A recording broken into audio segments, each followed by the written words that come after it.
Good morning, Professor. Good morning. So this is an interesting show because I think more than any other show, you have zero idea what I'm going to ask you. You That know is the correct. broad topic, Yeah. trust. What the heck does that mean? I mean, trust in what way? And what individuals or people or organizations or I think you have very little, except for what I posted briefly, you have very little idea what I'm going to be asking you today. Is that correct? I have zero idea. Yeah, Yeah. yeah. So let's see if this is fun or weird. I think it's going to be interesting because you're going to add some historical context that maybe the rest of us don't think about on a regular basis. So let me start with a trick question, perhaps. I don't mean to trick you, but there's a chance you'll answer it in some way that I'm surprised about. Ready? Yeah, hit me. So, can we trust the United States to do the right thing? Uh, It's a trick question, but Now in the year yeah, let's 2022. do now, and then we're going to flip. I'll even give you a heads up. We're going to flip right to the founding of our country. But can we trust the United States to do the right thing? In all circumstances? Yeah, No. just chat generally. Well, what's your No. answer? And no, why not? Well, because we're in a nation of 360 million people, and our political system is designed to um, filter the desires of millions of people into a political process, and also what is the right thing is known only to God, and therefore how would we even be able to know if we were doing the right thing? And because we are human beings, it's an impossibility to we are incapable of perfection, or we're both incapable of perfection, knowing what to do, and we're incapable of even knowing whether what we're doing is right or wrong. So So we should give up. If we can't trust our society or our government, we haven't talked about necessarily which one that means, or all these 360 million people. Why does it even matter then? Why don't we just rule by brute force? Better protect your own damn home. Gun up. well, because even though we know that as individuals we are incapable of living a perfect life, that doesn't absolve us of the responsibility of living a good life and trying to live a good life. Okay, is We is that a uniform human condition? Do most people, most of the time throughout history, think they have an obligation to a broader society to attempt to do the right thing or to attempt to build trust or attempt to bring happiness to others? Is that a universal trait? If we were to ask the average Chinese citizen or the average Japanese citizen or the average Indian or the average Russian, they would all say yes. What you just said. I mean, Or 6,000 years ago, or talk. yeah, I guess every one of those people who you would ask would have a different system of values, so they would have a different way of even understanding the question. Uh-huh. So what they would understand as good or trust would all be different than ours.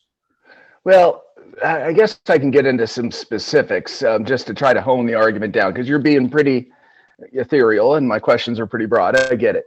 But it is true that some societies allow or tolerate or maybe even encourage the leader to just kill somebody if they're too obnoxious or if they're Sure. too dissident. I mean, they actually not only tolerate it but kind of like it. Yeah, that troublemaker. Why don't we just go? Why doesn't the leader just kill him? And there's no consequences to the leader. There's no trial. There's no whatever. You just lock up your opponents. Isn't that true even today? Yes, absolutely. Okay. So can we trust? Let me phrase the question now in a different way. Then, can we trust the United States more than most other citizens can trust their country? I think there's a constellation of countries that do a pretty good job of translating Western values into action. So I would no longer say that it's that we can look at the government of New Zealand or Australia or Britain or Denmark or Sweden or Switzerland, or Canada, or Latvia, Lithuania, Estonia, Poland. There are a lot of countries out there that do a pretty good job of practicing Western values and translating what is good and peaceful and the desires of their people into government action. Okay. When you say Western values, that surprises me a little bit. Are Eastern values or Northern Southern values, what are Western values are unique as far as trust goes? Well, they're unique. I mean, they're no longer unique to the West, but they are unique in human history as far as wanting the preservation of rule of law, protecting property rights, the idea of universal human rights and human dignity, and seeing all those translated into a kind of pluralistic political system.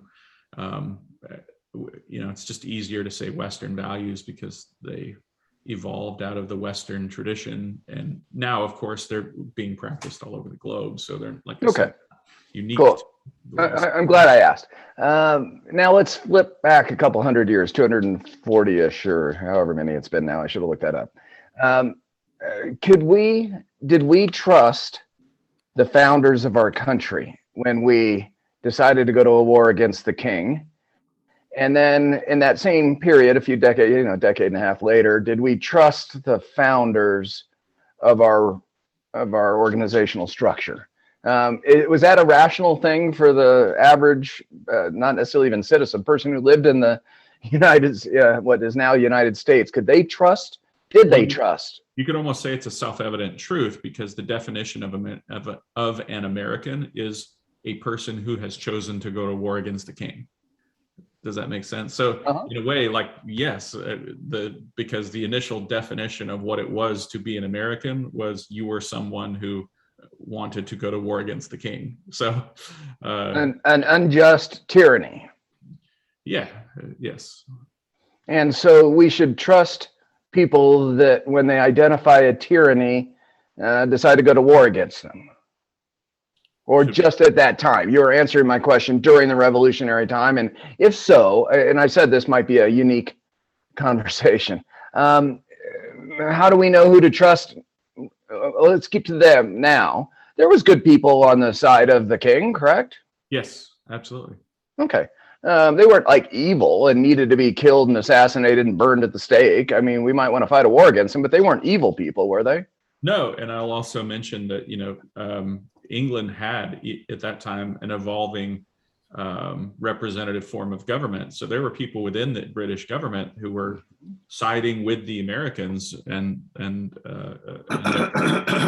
interests within the British population that were putting pressure on the British government to make a peace with the United States and recognize our independence. Okay.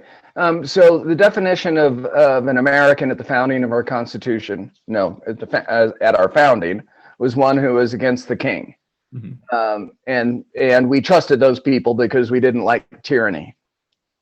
Yeah, well, Thomas Jefferson said that all American Whigs thought alike on the subject, and that there was nothing in the Declaration that was new or unique. He was just summarizing what it was to be an American.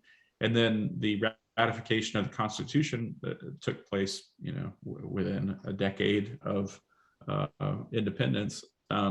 It was also universally recognized that we needed a system of government that would fix the problems of having too much democracy. Even if people were a little bit skeptical about it, the addition of the Bill of Rights meant that it was pretty widely endorsed and accepted. So I don't know if you'll like this, but remember, you got better grades than I did in college. So teach me about that. Well, that may or may not be true. So on the opposite side of a tyranny or an authoritarian dictator, on the opposite side is mob rule. Is that one way of looking at world dynamics? They can both be pretty darn bad. Yes, they can be equally oppressive. Yeah. And so the founders put together a series of words that led to systems that have still, for the most part, held to today. Now we can argue about how bad it's become one way or the other, but still the basic constitutional principles that they laid out are still valid today, correct? Yes.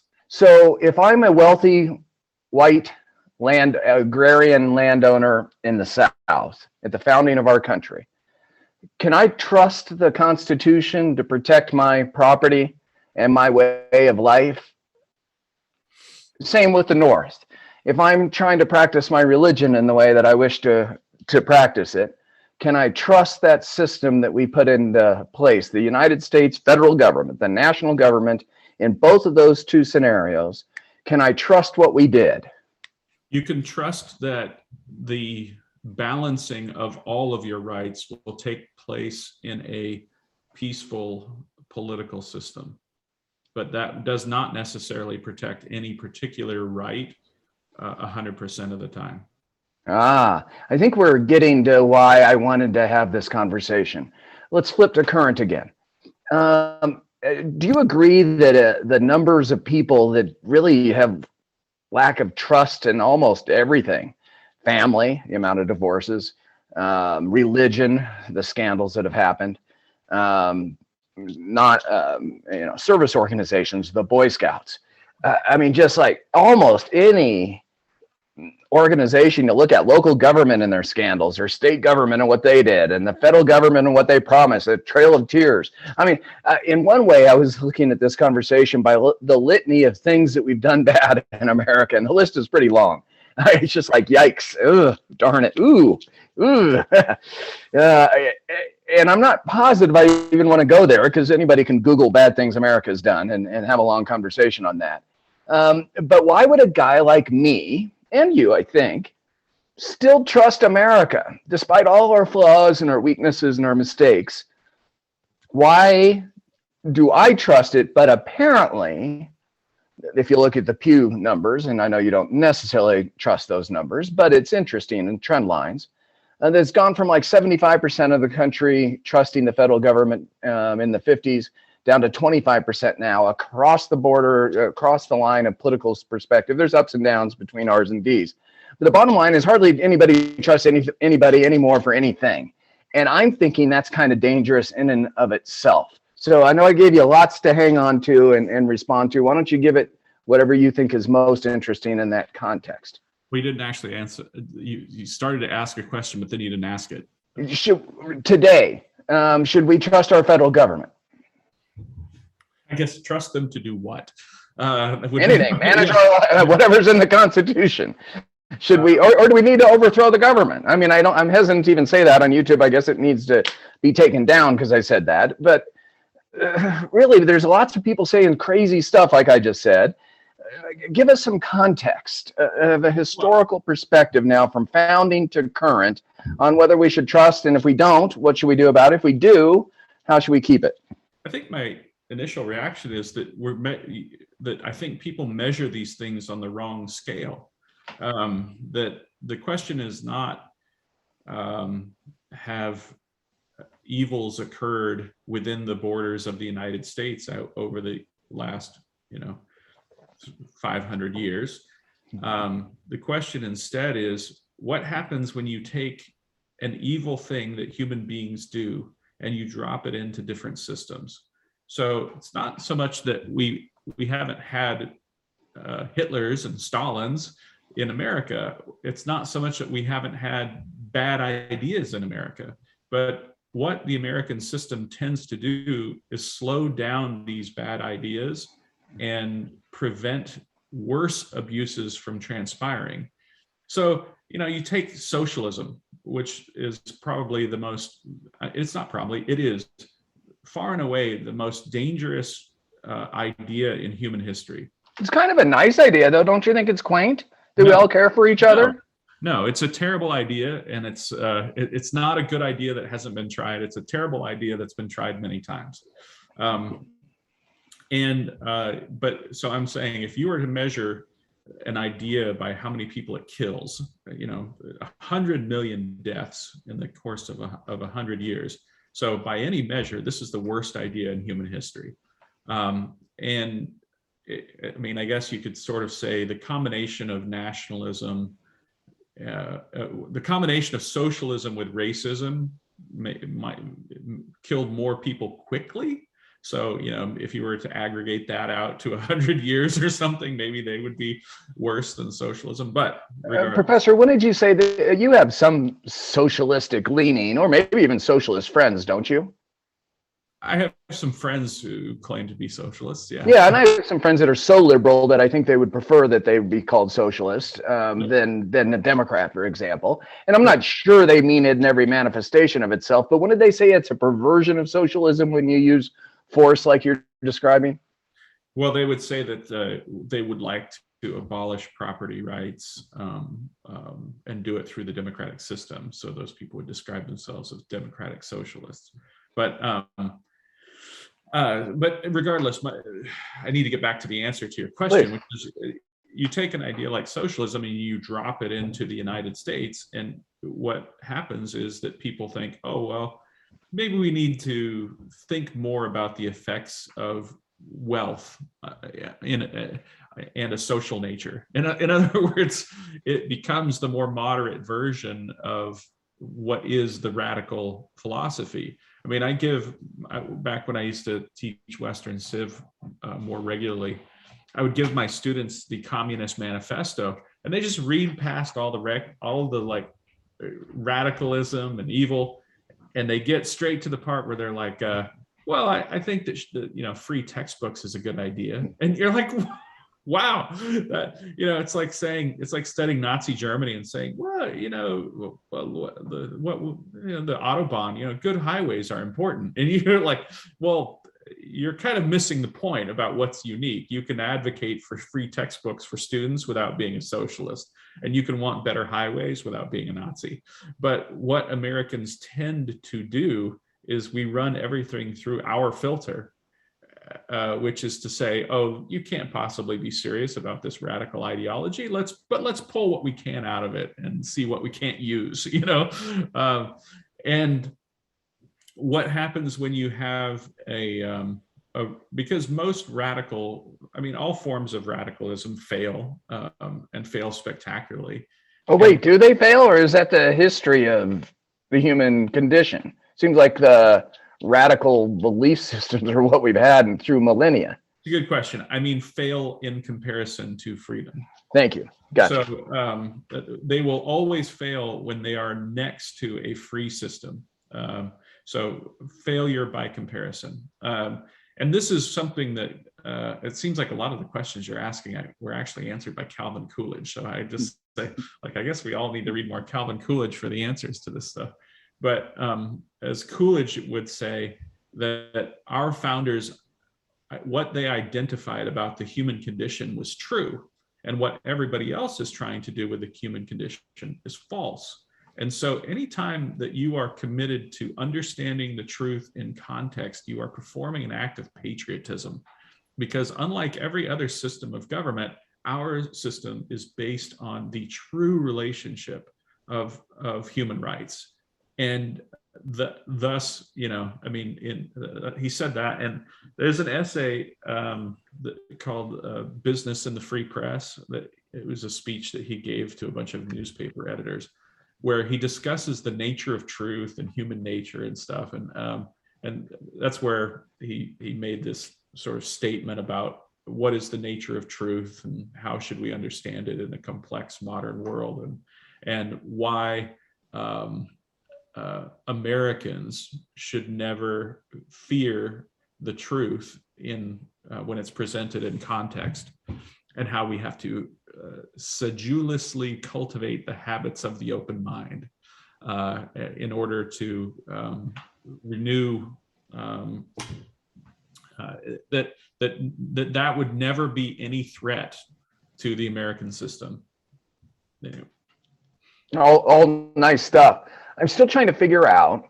Let me flip back to the founding of our country again. Aren't there people that felt betrayed in the North with the Dred Scott decision and the Kansas-Nebraska Act? And I mean, there's people that felt like, hey, this just isn't just. It isn't fair. How the heck is this happening? And then similarly, aren't there people that felt betrayed down South, maybe lingering still to this day, that, whoa, why is the federal government involved in our state's policies and my individual property? And this isn't the kind of system I signed up for when we founded our country, or my ancestors did. And that animosity, those types of animosities, and we can go through guns or abortion or all the other things we've talked about in previous conversations, it seems to be running more vigorous and potentially bordering on even violent across the spectrum. People are really mad right now. So should they have trusted the government then? Well, I mean, I guess I would just put it a little more strongly, where I would say the people of the North were betrayed by an actual conspiracy to try to undo the American system of government by Southerners and their allies. And the fact that Southerners believed that to be false doesn't make it true. But it was absolutely true that if you were your average Northerner in the late 1850s, you weren't being paranoid when you were concerned about the slave conspiracy trying to permanently alter what it meant to be an American. And that's why Americans in the North formed a new political party, because essentially their the belief system of the vast majority of Americans became unconstitutional with the Dred Scott decision. So what do you do as a citizen if you find that the U.S. Supreme Court has an absurd ruling, and that's the law of the land? Yes, essentially the Supreme Court. What do you do when the Supreme Court has made an unconstitutional ruling? The answer is it's not to reject our political system, it's to embrace it and recognize that what you can do as citizens, if you find that nobody seems to be representing or under your political interests, and no political party truly understands the danger that is taking place, to simply say, look, we need to start a new political party. And this has to happen because there is nobody who is properly understanding what a dire threat this represents to the existence of representative government on Earth. It's a great point, and it gets to the heart of why I wanted to talk about trust today. So I loved how you put you need to double down on this. We lost your audio.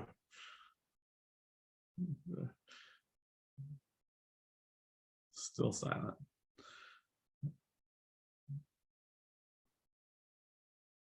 Try talking again. Got me now? Yep, I got you again. I doubt you heard me, and that's okay, because you said it articulate. I was just trying to re-say what you said in my own words to see if I got it. So that's fine. You do give me, though, that there was some truth to the Southern strategy of lack of trust now in the federal government, though, because they wanted to do what they wanted to do, and they were finding out they couldn't do what they wanted to do. So they left because they were worried that they were going to talk to us. No, they didn't leave. Talk to us. They tried to leave, but they didn't leave. Good point. Good point. Well, why is that an important point to tell? Talk to us. No, they didn't leave. Talk to us. They tried to leave, but they didn't leave. We're getting an answer from somebody. Yes, it's important to understand that, in fact, they did not leave because the United States of America is one country, and we never recognized the legitimacy of the rebellion, and neither did any other country, and therefore they were not a separate country. They didn't have to apply for readmission back into the United States either. Okay.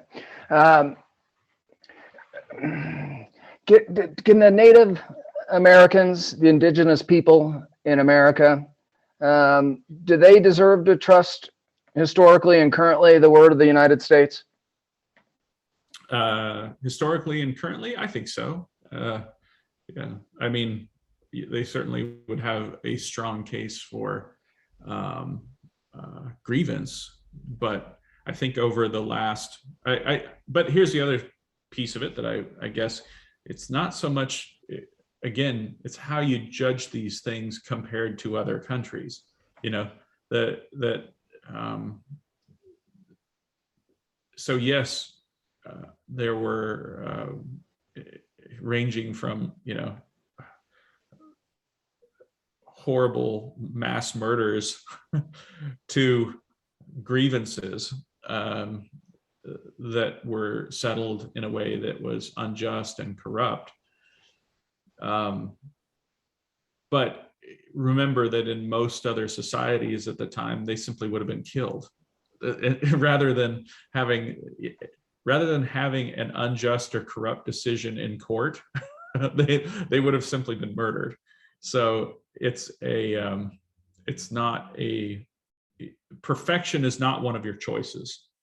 So I would just kind of point out that while it wasn't good, it was better in comparison. Yeah, I think that's a really interesting point. I'm sorry to keep jumping around on you. We're gonna let other people ask questions in just a moment. Can NATO trust us? If there is a 1 inch of foreign aggression in a member state, I think, what is it, 30 now? If there's a single inch in that, I think I've seen a famous quote on in the last week, then we're coming on full bore. Can NATO trust us? As long as NATO is in agreement, then yes. And by comparison to other countries' treaties throughout history, the United States is a fairly rational or reasonable partner. By comparison, maybe there's been some instances that we're not so proud of, but the bottom line is we're a pretty good partner out there. Are we not?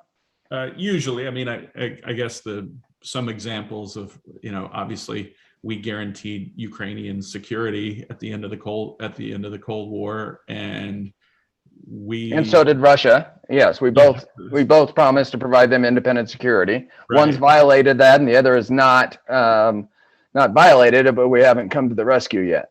Yeah, and Afghanistan.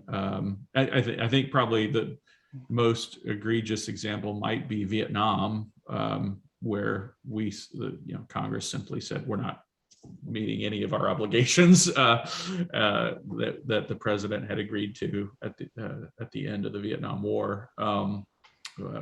Or, well, I guess who could say what the most egregious one is? But yes, there have been some examples, but by and large,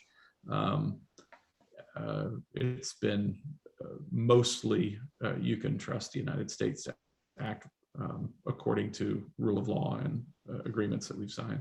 Let me throw a couple quick big ones out at you and just give a quick response. Can we trust big business? We can always trust big business to try to make money. It's kind of their mission, isn't it? I mean, that's in their charter. Yeah, we can trust them to act like themselves. Yeah, cool. Can we trust big nonprofits? Not to name any, but the big ones out there. Can we trust them to be doing what their charter calls for? I mean, it's funny when you ask that I immediately think of how disappointed I've been in things like the ACLU or over the past few years. But generally speaking, you can trust most of the large nonprofits to adhere to their mission statement. Cool. Can we trust media to give us the news and not the fake news? I think the more that a news, I'll say it this way, I think that the more that a news entity relies upon a broadly drawn subscription base, the better the reporting is. Yeah, and that makes sense. So yes, we can kind of trust them to wherever their revenue flow comes from. Well, I just think that the more that they are self-identifying as a news outlet that is trying to deliver news to people who want news, the more we can trust them to deliver the news. Cool. Do you agree with my, I don't care if you agree per se, but Pew says that 75 to 85% of Americans trusted the federal government in the 1950s, and now it's dropped to 25%. Do you agree that that's a problem. There's something wrong in paradise that we should be doing something different now, and we should be concerned about this lack of trust? Is it a Yes. worthy topic? Yes. Any reactions on? I think you already said one. We should double down on our systems and make them better. If you don't like it, change it. Yeah, I mean, we've talked about this a lot over the past year or so. It's just that we have to be taught to adhere to these values that are not necessarily immediately obvious. You know, in other words, you don't have to teach people to be selfish. Everybody knows how to be selfish, but you do have to teach people how to respect the rights of others. And I think we have been failed by both our political and intellectual institutions over the past 40 or 50 years. And that, of course, is going to have an aggregate effect on trust in our culture. Yeah, excellent. Do you think, do you like one of my favorite quotes by Senator Carl Schurz? I think it's Schurz. Our country, right or wrong, when right to be kept right, when wrong to be put right. Not really. Yeah, it's because you're more of an intellectual than I am. Why don't you like it? I love that quote. Well, Schurz also had a lot of I don't know, problematic other quotations that I'm not an unreserved Carl Schurz fan. Cool. I didn't ask whether you liked him. I asked whether you liked that quote. I know, but to me, I just don't know that it. I don't know that it means anything profound. Fascinating. Okay, I don't want to get us distracted on that disagreement, but it is a disagreement. So we'll at some point I'll work that argument in later. Help alleviate my stress. I'm not sure I'm stressed. I'm actually fairly optimistic, despite all this contrary evidence going on. Help me alleviate the stress I see in other people's constant rants and anger about every single thing going on in society. They're just not mad at the one thing. They then loop everybody else into the same category and are mad at all of them. And then they're mad at the system that we're in to even allow this to be happening. They're mad at Facebook. They're mad at the New York Times. They're mad at the former president and the current president. They're mad at NATO. They're mad at everybody's mad at everything these days. I feel like I'm in an Archie Bunker sitcom, but it's just not as funny. It's just like obnoxious. So end with what we as citizens should be doing. Obviously, you and I are dedicating an hour a week to kind of give some hints on what we may be doing as citizens. That's our civic give back, one of our civic give backs. But what should we all be doing to create a better, more just society? Well, I guess I'm going to go back to what you said initially, which is make you feel better about this. And I guess one of the things that the invasion of Ukraine has done is it has reminded people that these things are not frivolous.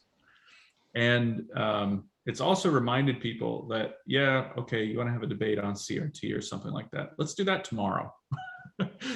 Because what's really more important is that it's kind of a reminder of what the real world is actually like. And it tends to make all of those arguments seem like what they really are, which is frivolous. They are things that you advocate for in perfect safety. I don't mean frivolous in the sense of they're silly, but they can only take place in a place where you already have peace established. So it reminds people of just how important peace and security are, and that it is a precondition for having any further debates. And so in that sense, I think it has refocused attention on just how important these fundamental values are and how important they are to teach over the long term. Yeah, I hope it sticks, though. It looks like we've had a bad track record at being loyal to each other in the system once tragedy happens. It seems like we all kind of go right back to our cubbyhole, our tribe, and start throwing bombs. And we've already seen some of that, at least among my peer groups I have. I love your answer, by the way, and I hope that's true. But like I do this other podcast with a local paper, and one of my former colleagues, he's retired now, but he was a guy who was on the Democratic Central Committee here and lifelong, dedicated Democrat. And he listened to my podcast on the Ukrainian invasion, and his only comment to me was, agree 100%. We're exactly on the same page, and I just think that Agreed. I see a lot of that too. It's very much it's easy for us to focus on the outliers. Yeah. But when you look at how at the areas of broad agreement, you can often see that on most issues, 85% of Americans believe more or less the same thing if you just start asking them different questions. Yeah. I think I was going to ask a couple more, but I think that's a good way to end my line of questioning. If Ben and Bart and Tony and Susan are too shy today, then I'll jump in and ask a few more questions, but let's open it up to the group. So take yourself off mute if you'd like to ask a question. Bart, you're up. Sure. I had a quick question that kind of goes back to the beginning of your conversation this morning. When you were talking about socialism, Stephen, how do you classify the various programs we have in this country that I guess you could call socialist, but they're really, I don't know if they are or not. I'm talking about like, Social Security, Medicare, Medicaid, welfare, I guess we call it TANF now or something like that. How do you look at those programs in light of the fact that you were kind of arguing that, we're not a socialist country? And the point I'm making, I don't want to get into whether we're a socialist country or not, because that's not that important in this. But how do you kind of regard those kinds of programs? Well, you can be a liberal. I mean, the origins of liberalism in the American political tradition predate socialism. So Thomas Jefferson, I mean, if you want to know a fundamental disagreement, at the time of the founding, but Thomas Jefferson believed that human beings had two sets of rights, rights of personal competency and property rights. And he believed that because property rights could harm others, that the government could consider those two things and treat them differently.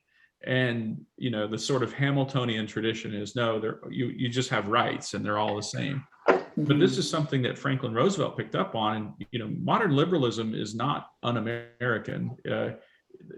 Something can be a bad idea without being un-American.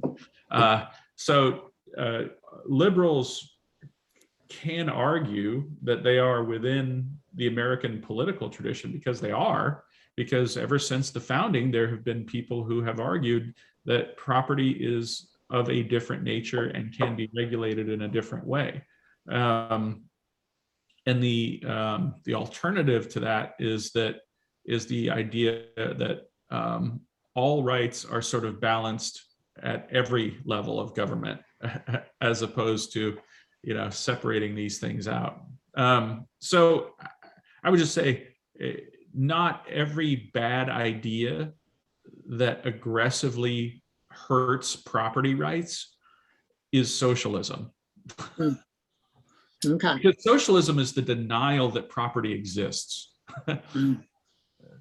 not the idea that the democratic system can't move property around.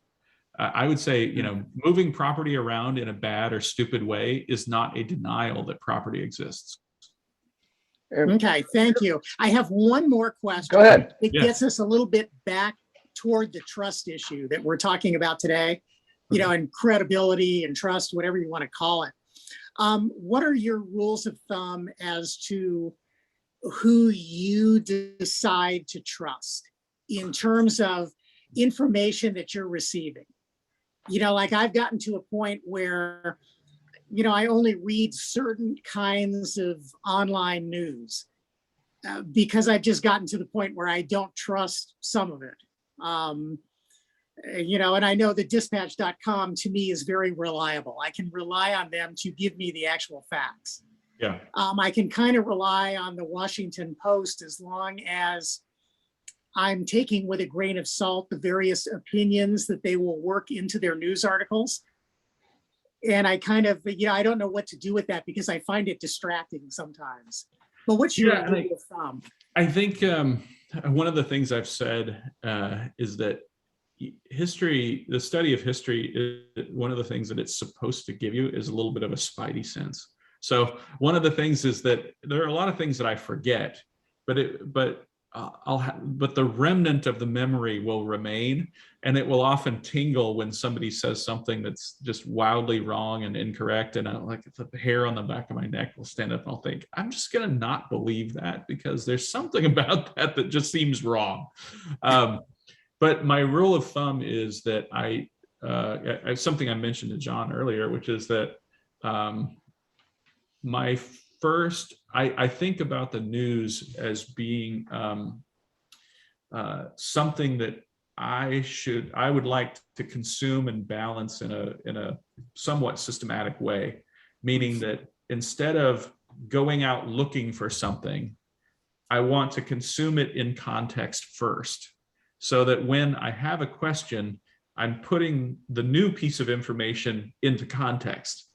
So I seek the context first so that I will then know how to weigh the new information. And in that sense, I start with news sources that report the news broadly that I have paid for.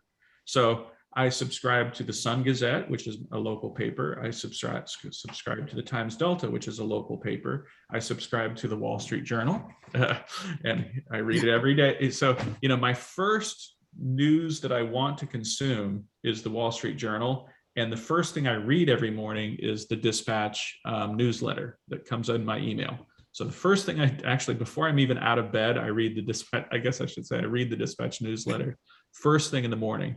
And then I walk out and I read the Wall Street Journal after I go swimming. And then I want every other piece of news that I receive during the day to be in that context, so that I know that I'm not overemphasizing it.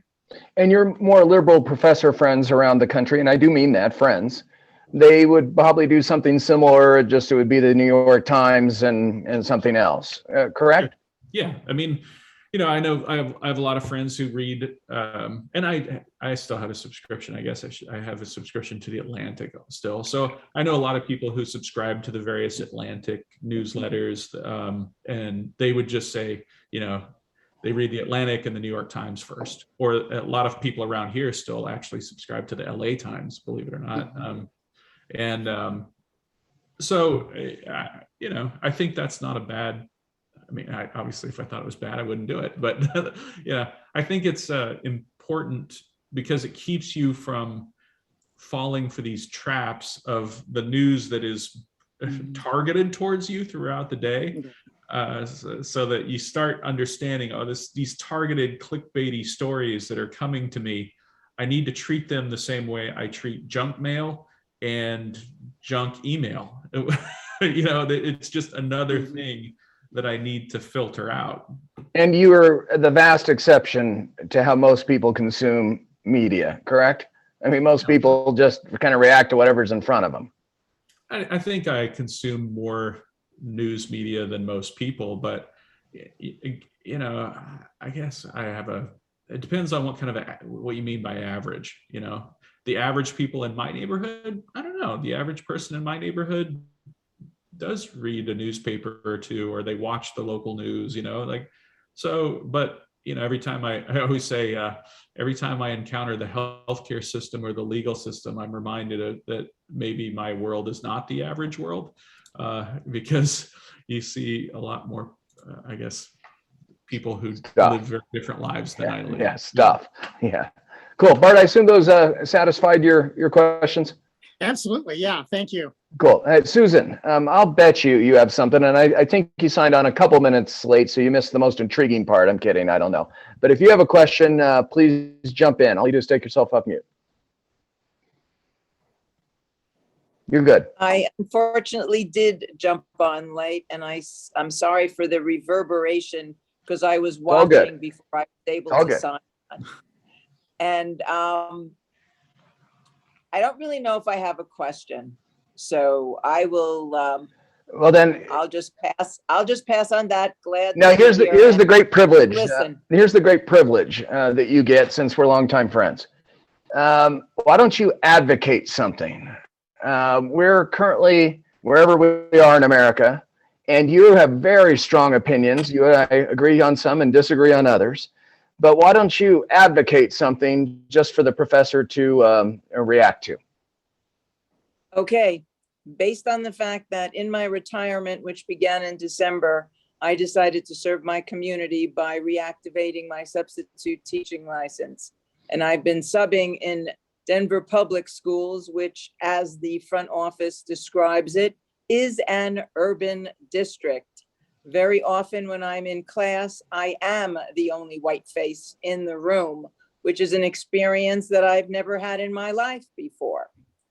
So that being said, and having heard the pros and cons on school choice, which we do have here in Denver, and charter schools, which we do have here in Denver, and voucher programs, I'm wavering on my previous belief system based on what I encounter when I'm in class, understanding that there is probably very few students in the country who ever treat substitute teachers nicely. So with that premise, and I have 4 grandchildren, and I've already said to them, you better not treat substitute teachers the way these kids treat your nana. But I'm pretty sure that just falls on ears that are not listening. Be that as it may, I have great concerns about this generation. I really don't feel that their ability to absorb information is where it should be. I've been in 3rd grade classes where a student can neither read nor write at 3rd grade. I just want that to sink in. And the schools are incapable of meeting the needs of the students. And I find it horrifying. So I'm advocating for some kind of improvement in our education system. I personally don't have all the answers, but we got to do something. So in the context of trust and that statement, what's your reaction, Professor? Well, I would just say most in the state of California, we did away with English placement tests because they were revealing that the vast majority of our students in the 13th grade could not read and write. So I would just say it's much, much worse than you maybe, because if it's horrifying in the 3rd grade, it's even more horrifying in the 13th grade with college freshmen who are a self-selected group, who are attempting to go into higher education, but cannot read and write. So I guess I would say that in many cases, our trust in our education system has been misplaced for some time. And it is something that people are discovering really over the last 5 or 10 years, it feels like. And I think during the pandemic, people have really encountered what their kids were learning and how they were learning it, and have been horrified. I think that parents are rightly concerned when their students go to school and never learn how to read and write. But I also think that the roots of that are both political and cultural, and probably worthy of a full show. But in terms of the topic of the day, trust, maybe that's another one of our institutions that needs to go into the group of people you shouldn't trust. I was just thinking about this today, how I need to probably, with my own kids, no longer trust that my kids are learning anything in school, which is a sobering thought. Very sobering. And So my four grandchildren, just by the way, live in California. Yeah. Great, welcome. So, Professor, I have this pervasive is the wrong word. This worldview that's simplistic and it's on the micro. It's you've been to my home in Colorado that used to be in the suburbs, almost prairie, but now it's in Metro Denver. But that you raise a school together. You actually literally get off your farm and you go build a schoolhouse and hire a school marm. And I know that didn't happen all over all the time, but it did happen. And you hire the local sheriff, and his name's Andy Griffith. And you go out, if you have a fight with somebody, you go out and do it in the main street where everybody can see it, and it's a fair fight. And you all grab your bucket to go put out the neighbor's house fire. I know it's simplistic and not real, but still that's my desire, is to have systems that you're all involved in and you care about, and you can make a meaningful impact in your own life and other people's lives. Where are we in America? Do we have any resemblance of that? What is an inaccurate caricature of what I described that I like? Or do we just really have to distrust everything now? Well, I guess the example I would use is that right around here, there are these one school districts that were created for farmers and dairymen children. And what has happened over the last 10 years is they are overwhelmed with applications, and they are just exploding. And the reason why is that they are able to hire good teachers and leave them alone, and ignore as many of the mandates from the state as possible. And what we're seeing is, of course, the crumbling of the public school system, as every student who has parents who really care about their kids' education, is sending them to one of these, because there are in most cases public schools, but you have to apply to them if you live far outside the district. So I think at some point there will be a reckoning, because there has to be, and it's not going to be pleasant. But I think all things will be redeemed, and there will be some kind of a reckoning. And I think there probably already has been. Our own school board here has gone through almost 100% turnover in the last 10 years because of people and parents so frustrated. And this is pre-pandemic, with various educational issues. We had a superintendent who was fired, which is just unheard of. So in a sense, we're at even though we're 50 years into the decay, we're 10 years into the anger, which is probably going to lead to something coming along that's better, I hope. Okay, interesting. Susan, does that help you? And thank you for making that pronouncement. Ben and Tony, we only have a few minutes left. Professor has another meeting again. My kids' conference. That's what I'm doing right after we get off here. And so we only have a few minutes left. If you have a question, you can jump in, or otherwise we'll end a minute or two early.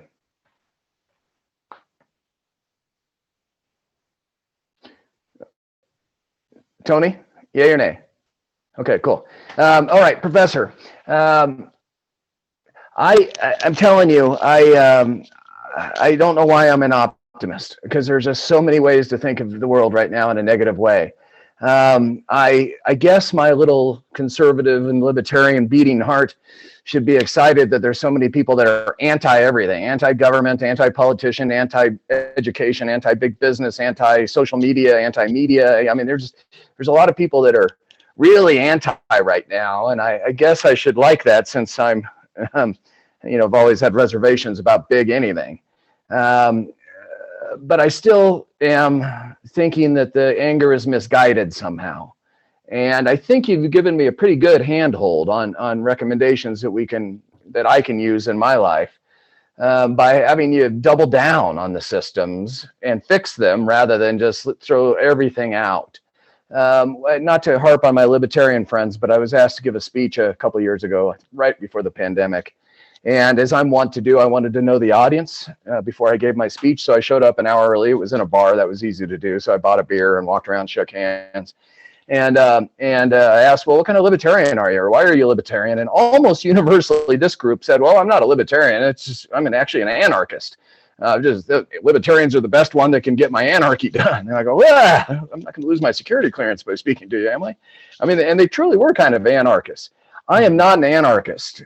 I am in some ways an institutionalist. And I think we just have to do things a lot better. And so that's my plea, is that we have to do a lot of things a lot better to be good citizens in a good country.